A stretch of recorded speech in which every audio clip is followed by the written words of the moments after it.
Good evening, everyone. This is Sandy Ellis House, bringing you love, light, and story time at night. Now, a long time ago, I was born,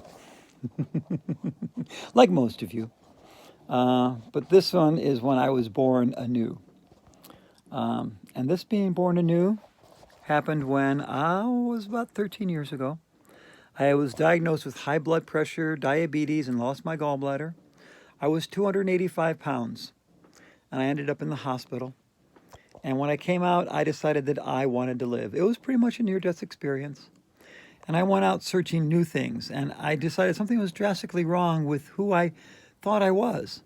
And I went out and explored some YouTube videos and got into a little bit of guided meditation and listened to this person and that person, the other person, and really enjoyed what I was doing, discovering new things about me that I never knew I could do or was or be. But then I listened to this one session called Mirror, Mirror.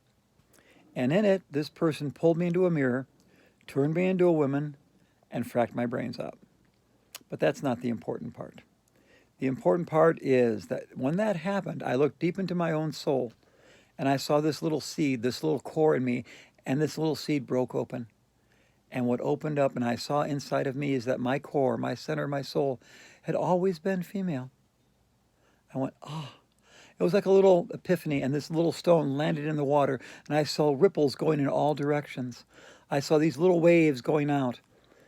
I saw my past making sense. Decisions I had made, choices I had made, now made sense. And I could see my future rolling out in front of me, and my present made sense. And I went, oh my goodness. I dedicated myself at that moment to become the very best woman I could be. So then I created a mantra at that moment. And it was, I am her, I am me, I am she. I am Sandy Alice Haas. And I spoke that to myself. I wasn't involved with the LGBT community. I didn't know about changing pronouns. I did this for myself. I didn't know about movie stars. I didn't know about sports people that were changing their identity. I didn't know any of this. I just knew I needed to do this for me. I was very much disassociated from the public media at the time. And so this was my transformation. This was me transforming into the person I had always meant to be.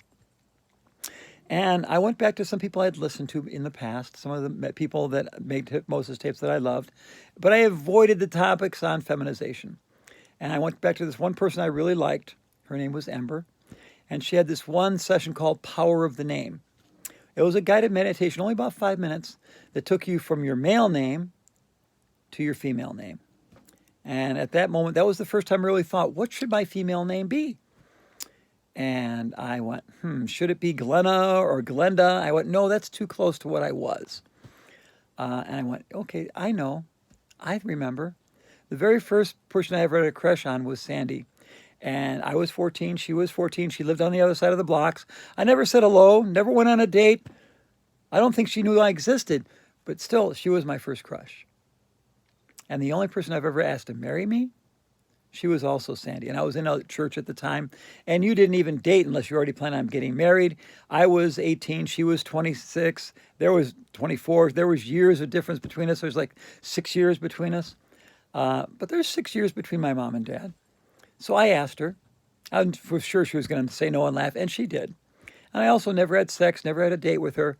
But if I had to live with someone, I wanted to live with her because she was a powerful force for good. She was a source of love and light. And when she said no, that was okay because it was what's best for her. And that's what my love felt like it was all about. So that's why I chose the name Sandy. And as I began to transform and change over time, I gathered more and more identity to myself. I started wearing female clothing underneath my male clothing. I started wearing all female clothing. I started shaving under my arms. I got electrolysis on my face. These things I did to be the best woman I could be. I took voice lessons. Not the best voice lessons, but I took voice lessons. There were lots of things I did to reach out to become the very best woman I could be. But before I thought about changing my name legally, but I couldn't do it until I told my mom. Now, I told both my sisters very early on in my transformation, and they both openly accepted me with open arms. And now they've got a new sister, and their support and love has been precious to me. But both of them said, "Don't tell mom, don't tell dad. They won't understand. They won't understand. They're too old." But then I was going on and on the internet. I was calling myself Sandy, putting out pictures of myself as I truly am. And my brother sees it. And I talked to my brother on the phone. My brother goes, "Who's this Sandy person on the internet? Is that Cindy? Did she change her name?" I went, "No, actually, that's me. I discovered my core was female." And my brother goes, "I always knew there was something different about you. Don't expect me to like it, but I always knew there was something different about you." As far as I was concerned, that was my brother taking it with love. That's the brother that used to beat me up when I was young because I wasn't like the other kids. But beating me up didn't make me like the other kids because I wasn't like the other kids. I was her, I was me, I was she. So when that happened, I realized if my brother can take it with love, my parents can take it. So I called up my mom and dad and I told my mom. And the first thing my mom says was, "I always knew there was something different about you. Mothers know these things." I went, "Oh, Mom, maybe you could have given me a hint. Maybe I would have known before I was 50. Oh, my goodness." But my mom gave me love and accepted it. And that's so precious to me because I had been already wearing my mom's jewelry every day because I believe in wearing love. And I've been wearing my mom's jewelry every day for years and just rocking it out and just really reveling in her creativity and treasuring it. And every day I do wear a necklace that my mom has made. And she's still with us and she's still talking to me, her daughter, Sandy. She told me now she has 3 daughters and 2 sons because she adopted her son-in-law as her son. So now she's got 3 daughters and 2 sons. And my big sister taught me how to sew. And my little sister, we love talking and going out together. So all of this is very precious to me. So then I told my mom, and after I told my mom, I legally changed my name on October 26, 2017 to Sandy Alice Haas, which was a big step for me because now I am legally, and because of the HRT I've been going through, hormone replacement therapy I've been going through, I actually have F on my driver's license. So it says female right there on my driver's license. I am female. So yes, I am female. I am her. My gender identity is female. I identify myself as female.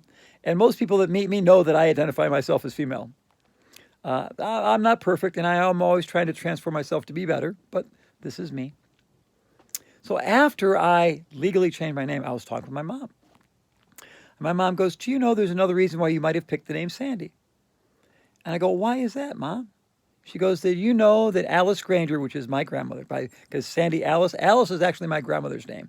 By taking the name Alice, I am honoring all women and the women in my family by taking that name. So my name is Sandy Alice Haas." My mom goes, "Do you know that Alice Granger actually had 10 children, not 9? One of them only lived 3 days, and her name was Sandra Ann." Did you hear that? I'd already chosen Sandy Alice, S.A. Haas, as my name.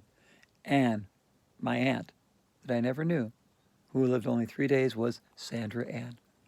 How amazing. I feel so connected, so wonderful. How many things in this universe have to weave together to make that happen? Now, from the moment I started transforming, I have always been attracted to the crushed velvet, the pearls. I've always rocked the 1940s look. I can do many different looks, but I've always been able to rock the 1940s look because I just feel connected to my aunt. So that's Sandy's ghost story. And when I tell that story, and I've told it thousands of times, the hairs on my head, on my arms, and on my head stand up because the world is connected in mystical, magical, wonderful ways that go beyond description. And this has happened to me over and over again in many different ways. As you trust intuition, you'll find that the world is connected in many wonderful different ways. So here I have been telling the Sandy's ghost story with my little friend. And here it is for you on TikTok and YouTube and Instagram. This is Sandy's ghost story. It's the story of my identity. Now, you know that after that I saw the movie Moana. And after I saw the movie Moana, something welled up within me and said, "I'm a good girl, I'm a lovely lady, I'm a wonderful woman, I'm a pretty princess. That's what Moana spoke to me. It was a profound movie. And so I am her, I am me, I am she. I'm Sandy Alice Haas, a good girl, and I obey. A lovely lady, and I submit for success. A wonderful woman, learning to love myself and others too. A pretty princess in everything I do. And then I added Hello Kitty Warrior and Ninja Kitten. Oh, about 2 years ago. And when I added Hello Kitty Warrior, an hour and a half later, I walk into Goodwill, and there's my Hello Kitty pillow. 7 days later, I walk into Savers, and Sunshine is there. So listen to the whole thing, because Sunshine was the perfect Hello Kitty for me. Because I am her, I am me, I am she. I am Sandy Alice Haas, a good girl, a lovely lady, a wonderful woman, a pretty princess, a Hello Kitty warrior, a warrior for love and for light, a ninja kitten, and I make everything bright. And that's my goal. My goal is to make everything bright, to bring love and to bring light. So bring love, spread light. Always do your best. Accept yourself for who you are and be your very best you. There is a rainbow in this universe, and I am the rainbow sheep of the family. I am a trans woman. I am a woman. My hormones for the last 5 years have been the same as any other woman my age. And my body is transforming to be the woman that I want to be. So may sweet water, light laughter fill your days. Thank you for spending time with me tonight. And this is Sandy's Ghost Story for you with Hello Kitty. Sunshine on my shoulder makes me happy. Sunshine on my shoulder makes me smile for a while. Sunshine and rainbows and roses to you. Sweet water and light laughter fill your days till we meet again. Remember, give yourself love and thrive tonight. Be your very best you. Live your very best life. Get up and exercise. Do a little yoga with me. Do a little Hello Kitty cooking with me. Or just laugh at me. It's all good. If I can bring you a little joy and a little light and a little love, that's all I want to do. So give yourself love and thrive today, everyone.